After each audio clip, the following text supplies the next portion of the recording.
अस्सलाम वालेकुम दोस्तों जो लोग मियाँ साहब को एयरपोर्ट पर रिसीव करने गए थे, जिन लोगों ने मियाँ साहब से डीलें की, जिन लोगों ने मियाँ साहब को हलफ दिए, मियाँ साहब से डीलें की, लंदन में कुछ लोगों ने बैठकर की, जिन जजों ने एयरपोर्ट पर जहाज़ के अंदर जाकर मियाँ साहब से दस्तखत लिए, उनकी ज़मानतें मंजूर की, उनकी नाअहली को ख़त्म किया, जिन ब्यूरोक्रेट्स ने मियाँ साहब का इस्तकबाल किया,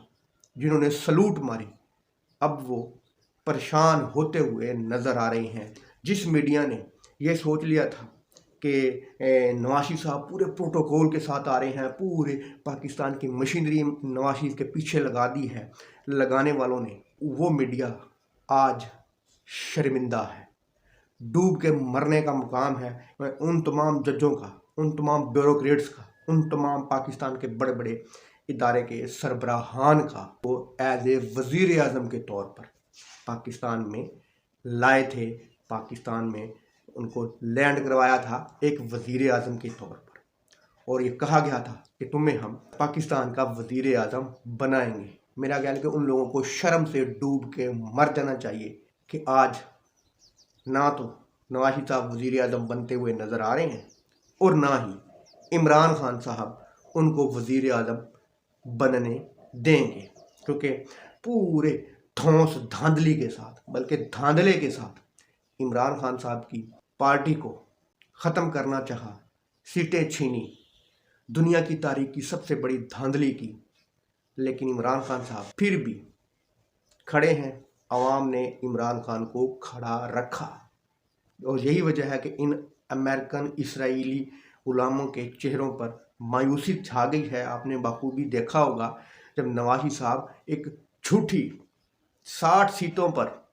विक्ट्री स्पीच कर रहे थे, उसकी शक्ल आपने देखनी थी कि नवाज साहब किस शक्ल के साथ विक्ट्री स्पीच कर रहे हैं। वो विक्ट्री स्पीच नहीं कर रहे थे, वो दरअसल अपनी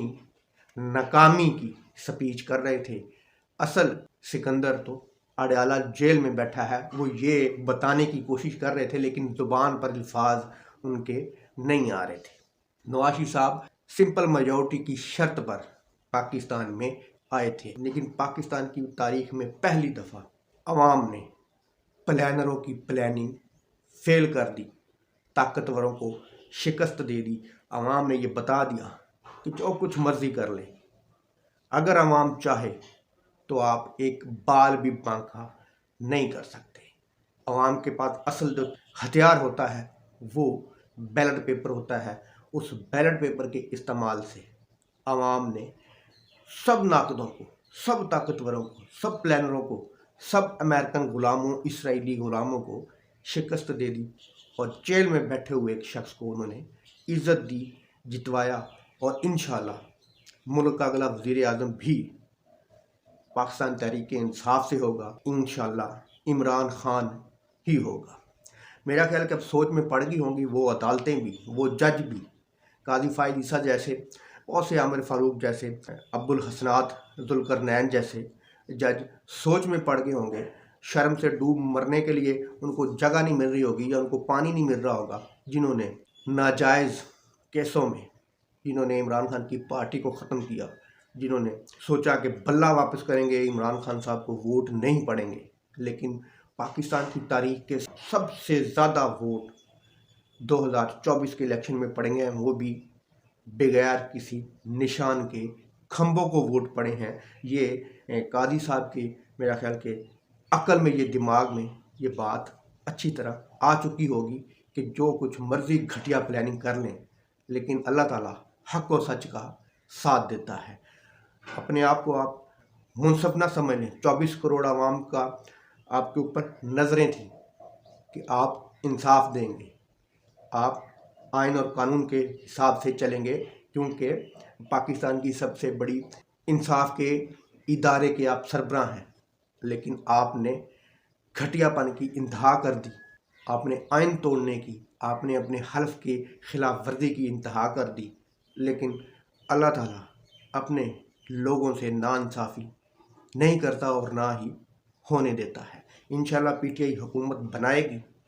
प्लानों की प्लानिंग फेल होगी और इमरान खान साहब बहुत जल्द आवाम में होंगे। और उन ब्यूरोक्रेट्स को भी डूब के मर जाना चाहिए جن کو نواز شریف صاحب وزیر اعظم لگنے لگ گئے تھے اور ان ٹی وی چینل کو بھی ڈوب کے مرنا چاہیے، جنہوں نے یہ سوچ لیا کہ اگلے وزیر اعظم نواز شریف ہوں گے اور ہمیں اربوں روپے کے اشتہارات ملیں گے، اربوں روپے کی ہمیں ایڈورٹائزمنٹ ملے گی، ہمارے منہ میں ہڈیاں ٹھوسی جائیں گی، ان کو بھی ڈوب کے مرنا چاہیے۔ دوستوں، امید ہے آپ کو یہ ویڈیو انفارمیٹیو لگی ہوگی۔ اللہ حافظ۔